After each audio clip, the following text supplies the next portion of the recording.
Pour profiter pleinement, éteignez les lumières, mettez votre casque ou vos écouteurs, fermez les yeux, relaxez-vous.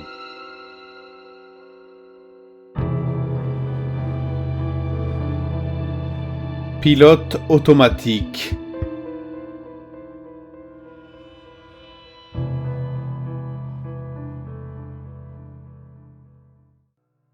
Avez-vous déjà oublié votre téléphone ? Quand vous êtes-vous rendu compte que vous l'aviez oublié ? Je suppose que vous ne vous êtes pas tapé le front en vous exclamant « zut » à propos de rien. La prise de conscience ne s'est probablement pas faite spontanément.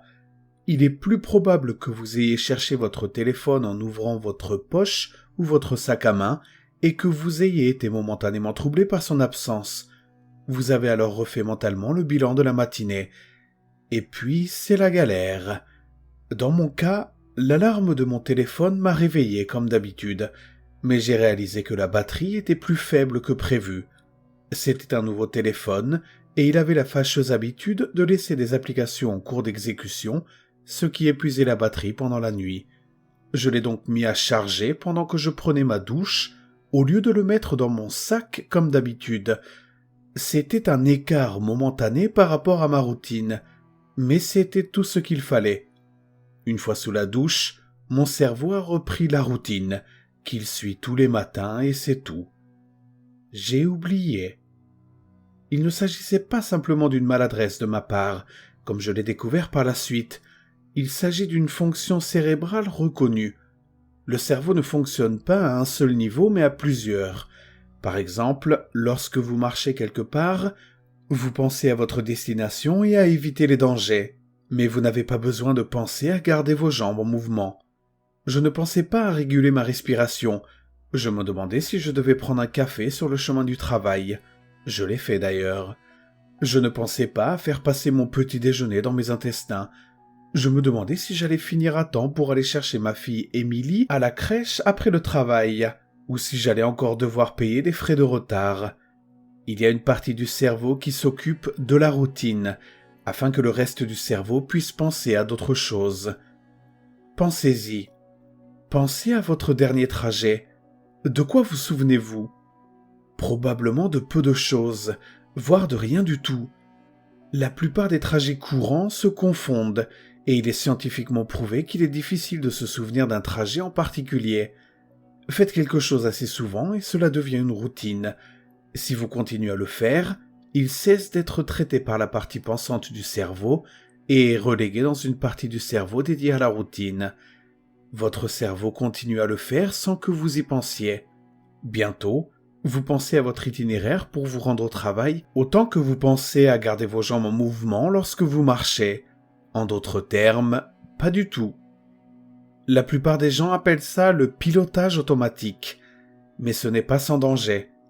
Si vous avez une pause dans votre routine, votre capacité à vous en souvenir et à en tenir compte est aussi bonne que votre capacité à empêcher votre cerveau de passer en mode routine. Ma capacité à me souvenir que mon téléphone est sur le comptoir est aussi fiable que ma capacité à empêcher mon cerveau d'entrer en mode routine matinale, ce qui signifierait que mon téléphone est en fait dans mon sac.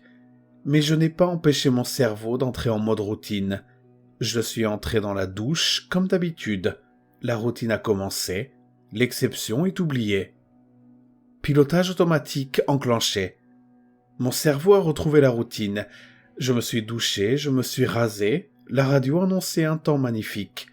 J'ai donné son petit déjeuner à Émilie, je l'ai mise dans la voiture, et elle était adorable. Elle se plaignait du méchant soleil du matin qui l'aveuglait, disant que cela l'empêchait de dormir un peu sur le chemin de la crèche. Bref, c'était la routine. Peu importe que mon téléphone soit sur le comptoir, en train de se recharger silencieusement. Mon cerveau était déjà dans la routine, et dans la routine, mon téléphone est dans mon sac. Voilà pourquoi j'ai oublié mon téléphone. Ce n'est pas de la maladresse, ce n'est pas de la négligence. Ce n'est rien d'autre que mon cerveau qui entre dans le mode routine et qui écrase l'exception. Le pilotage automatique s'est enclenché. Je suis parti au travail. Il fait déjà une chaleur étouffante. Le méchant soleil, comme dit Émilie, brûlait déjà avant que mon téléphone, traîtreusement absent, ne me réveille. Le volant était brûlant au toucher lorsque je me suis assis. Je crois que j'ai entendu Émilie se déplacer derrière le siège du conducteur pour se mettre à l'abri de l'éblouissement. Mais je me suis mis au travail. J'ai remis mon rapport, j'ai assisté à la réunion du matin.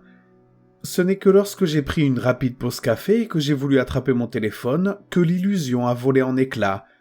J'ai fait un retour en arrière mental. Je me suis souvenu de la batterie mourante. Je me suis souvenu de l'avoir mis à charger. Je me suis souvenu de l'avoir laissé sur le comptoir. Mon téléphone était sur le comptoir. Le pilote automatique s'est désengagé. C'est là encore que réside le danger. Tant que vous n'avez pas ce moment, le moment où vous attrapez votre téléphone et brisez l'illusion, cette partie du cerveau est toujours en mode routine. Elle n'a aucune raison de remettre en question l'effet de la routine. C'est pour ça qu'il s'agit d'une routine. L'usure de la répétition. Ce n'est pas comme si quelqu'un pouvait dire « Pourquoi ne t'es-tu pas souvenu de ton téléphone ? Cela ne t'est pas venu à l'esprit ? Comment as-tu pu l'oublier ? Tu as dû être négligent. » Toutes ces questions se seraient passées à côté de l'essentiel. Mon cerveau me disait que la routine s'était déroulée normalement, alors que ce n'était pas le cas. Ce n'est pas que j'ai oublié mon téléphone. Selon mon cerveau, selon la routine, mon téléphone était dans mon sac. Pourquoi aurais-je pensé à le remettre en question ? Pourquoi aurais-je vérifié ? Pourquoi me souviendrais-je soudain, sans crier gare, que mon téléphone était sur le comptoir ? Mon cerveau était connecté à la routine et la routine voulait que mon téléphone soit dans mon sac. La journée a continué à cuire. La brume du matin a cédé la place à l'implacable chaleur fiévreuse de l'après-midi. Le macadam bouillonne, les rayons de chaleur directe menaçaient de fissurer la chaussée. Les gens ont troqué leur café contre des smoothies glacés. Les vestes sont jetées, les manches retroussées, les cravates desserrées, les sourcils épongés. Les parcs se remplissent peu à peu de bronzés et de barbecues. Les cadres des fenêtres menacent de se déformer. Le thermomètre continue de grimper. Dieu merci, les bureaux étaient climatisés. Mais, comme toujours, la fournaise de la journée a cédé la place à une soirée plus fraîche. Un autre jour, une autre histoire. Me maudissant encore d'avoir oublié mon téléphone, je suis rentré chez moi. La chaleur de la journée avait cuit l'intérieur de la voiture, libérant une horrible odeur venant de quelque part. Lorsque je suis arrivé dans l'allée, les pierres crissant confortablement sous mes pneus, ma femme m'a accueilli à la porte. « Oui, Émilie ? » Oh putain de merde !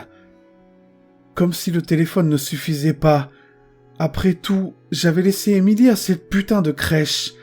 J'ai immédiatement accéléré pour retourner à la crèche. J'arrivai à la porte et commençai à répéter mes excuses, me demandant vainement si je pourrais me soustraire à des frais de retard éventuels. J'ai vu un bout de papier collé sur la porte.